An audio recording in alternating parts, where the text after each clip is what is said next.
6/5/2025 रोजी आम्ही लातूरकर युवक कृती समितीच्या वतीने लातूर शहर महानगरपालिकेचे कॅफे श्री रावसाहेबजी कोलगणे साहेब यांची शिष्टमंडळाद्वारे भेट घेऊन लातूर शहराचं वैभव असलेले श्री शिवछत्रपती ग्रंथालयाचा विषय मांडलाय।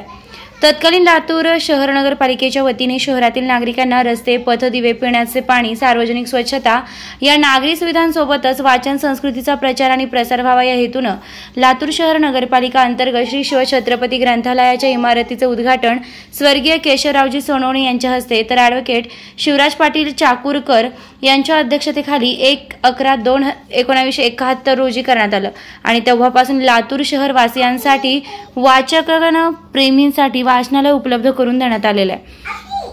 सद्यस्थितीमध्ये सदरील इमारत 54-55 वर्ष जुनी झाली असल्याने मोडकळीस आलेली आहे। या ग्रंथालयाचा जिल्हाधिकारी, न्यायाधीश, वरिष्ठ पोलीस अधिकारी, विविध कर्मचारी, अधिकारी, सर्वसामान्य वाचक, समीक्षक, साहित्यिक, पत्रकार, साहित्याचे संशोधक, दैनिके, मासिके, दिवाळी अंक, हजारो दुर्मिळ वैविध्यपूर्ण ग्रंथ, स्पर्धा परीक्षांसाठी लागणारे उपलब्ध स्टडी मटेरियल या ग्रंथसंपदेचा तसेच व्याख्यानमाला आयोजित केल्या जातात। याचा लाभ हजारो युवक, विद्यार्थी, नागरिक घेत आलेले आहेत। श्री शिवछत्रपती ग्रंथालयाची डागडुजी तात्काळ करावी, अन्यथा नवीन इमारत उभारण्याबाबत योग्य ती कार्यवाही करण्याची विनंती शिष्टमंडळाद्वारे करण्यात आलेली आहे। यावेळी शिष्टमंडळात आम्ही लातूरकर युवक कृती समितीचे मुख्य संयोजक ॲडव्होकेट प्रदीपसिंह गंगणे, ताहेरभाई सौदागर, ॲडव्होकेट सचिन घाडगे पाटील, फिरोज तांबोळे आदींची उपस्थिती होती। निर्भीड रणरागिणी न्यूजसाठी कुंदा पवार, नाशिक।